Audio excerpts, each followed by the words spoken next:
जय श्री हरि।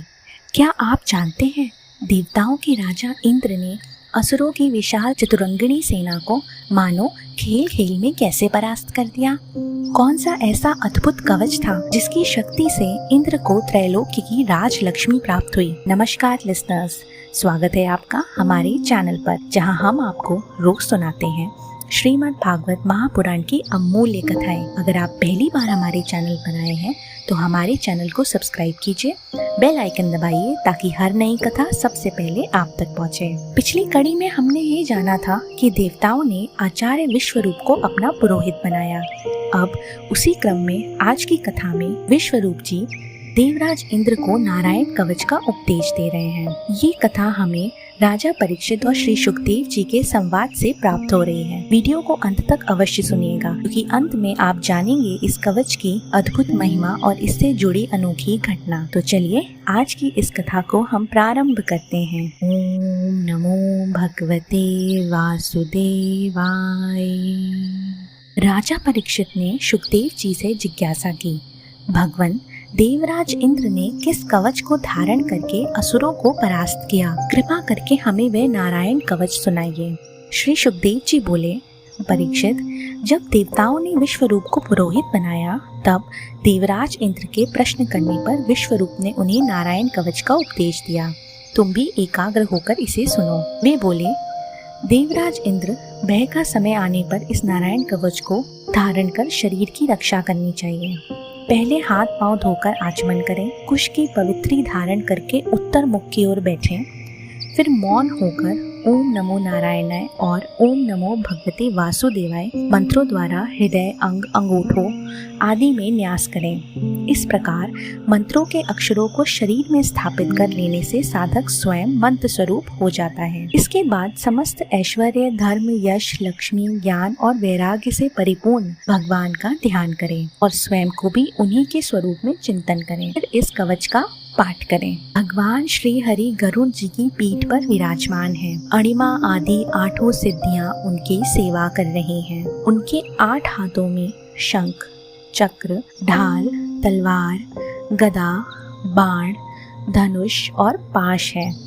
वे सब ओर से हमारी रक्षा करें। मत्स्य अवतार जल के भीतर जलचर और वरुण के पाश से वामन भगवान स्थल पर, त्रिविक्रम आकाश में हमारी रक्षा करें। नरसिंह भगवान किले, जंगल और रणभूमि में हमारी रक्षा करें। वराह भगवान मार्ग में, परशुराम पर्वतों पर और भगवान रामचंद्र प्रवास के समय हमारी रक्षा करें। नारायण अभिचारों से, नर ऋषि गर्व से, दत्तात्रेय योग के विघ्नों से, कपिल भगवान कर्म बंधनों से और अन्य अवतार अलग अलग दोषों से हमारी रक्षा करें। सनत कुमार कामदेव से, है ग्रीव देव मूर्तियों को नमस्कार न करने के अपराध से, नारद जी सेवा अपराधों से, कच्छप भगवान नरकों से हमारी रक्षा करें। धनवंतरी कुपथ्य से, ऋषभ देव सुख दुख के द्वंद्वों से, बलराम मनुष्यकृत कष्टों से और श्री शेष जी सर्पों के गण से हमारी रक्षा करें। व्यास जी अज्ञान से,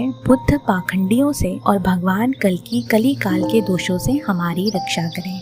प्रिय श्रोताओं, अगर आपको ये कथा रोचक लग रही हो तो अभी चैनल को सब्सक्राइब कीजिए और वीडियो को लाइक कर दीजिए। विश्वरूप जी ने आगे बताया, प्रातः काल भगवान केशव गदा लेकर, दोपहर पूर्व गोविंद वासुरी लेकर, दोपहर को नारायण शक्ति लेकर और विष्णु चक्र लेकर हमारी रक्षा करें। तीसरे पहर मधुसूदन धनुष लेकर, साय काल माधव त्रिमूर्ति रूप में, अर्धरात्रि में पद्मनाभ और उषा काल में खड़गधारी जनार्दन हमारी रक्षा करें। संध्याओं में काल मूर्ति विश्वेश्वर हमारी रक्षा करें। इसके बाद कवच में भगवान के आयुधों को भी पुकारा गया है, जो कुछ इस प्रकार है।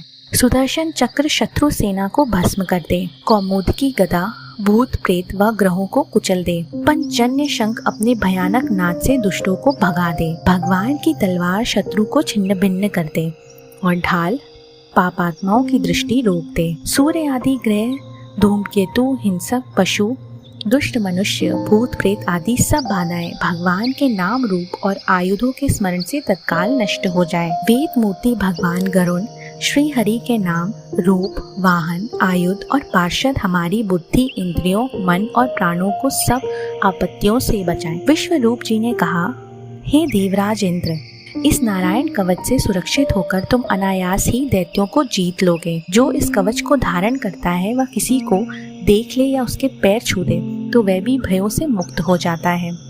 राजा, डाकू, प्रेत, पिशाच, बाघ आदि हिंसक जीवों से भी उसे भय नहीं रहता। फिर उन्होंने एक पुरानी घटना सुनाई। एक कौशिक गोत्रीय ब्राह्मण ने ये विद्या धारण करके मेरु भूमि में योग धारणा करते हुए शरीर त्याग दिया। जब गंधर्व राज चित्ररथ अपनी स्त्रियों के साथ विमान में वहां से गुजरे तो वह नीचे गिर पड़े। मुनियों ने बताया ये नारायण कवच की शक्ति है। जब चित्ररथ ने उस ब्राह्मण की हड्डियां लेकर पूर्व वाहिनी सरस्वती में प्रवाहित की और स्नान करके अपने लोक को गए। श्री सुखदेव जी महाराज राजा परीक्षित से अंत में कहते हैं, जो पुरुष समय पर इस नारायण कवच को सुनता और आदर पूर्वक धारण करता है उसके सामने सब प्राणी चले जाते हैं और वह भयों से मुक्त हो जाता है। इंद्र ने भी आचार्य विश्वरूप से ये वैष्णवी विद्या प्राप्त कर रणभूमि में असुरों को जीत लिया और त्रैलोक्य लक्ष्मी का भोग करने लगे। तो श्रोताओं, ये थी आज की कथा, स्कंद 6 अध्याय 8, नारायण कवच का उपदेश। इस कथा से हमें ये ज्ञान मिलता है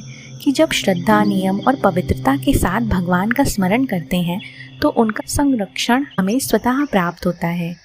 ये केवल मंत्र या अनुष्ठान नहीं है, बल्कि आत्मसमर्पण, विश्वास और दिव्य शक्ति से जुड़ने का माध्यम है। जो भी व्यक्ति भगवान के नाम, रूप और आयुध का स्मरण करता है वह सभी भय, विघ्न और बाधाओं से मुक्त हो जाता है। अगली कड़ी में हम सुनेंगे स्कंद 6 का अध्याय 9, जहाँ देवताओं की प्रार्थना और आगे की अद्भुत घटनाएं वर्णित हैं। तो जुड़े रहिए हमारे साथ।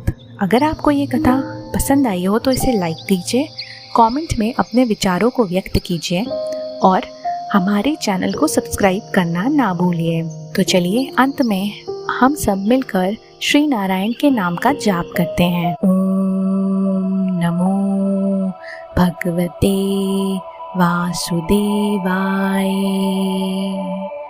ओम नमो भगवते वासुदेवाय। ओम नमो भगवते वासुदेवाय। ओम नमो भगवते वासुदेवाय। ओम नमो भगवते वासुदेवाय। ओम नमो भगवते वासुदेवाय। ओम नमो भगवते वासुदेवाय। ओम नमो भगवते वासुदेवाय।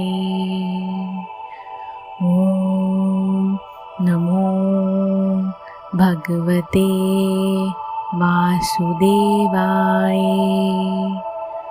ओम नमो भगवते वासुदेवाय। ओम नमो भगवते वासुदेवाय।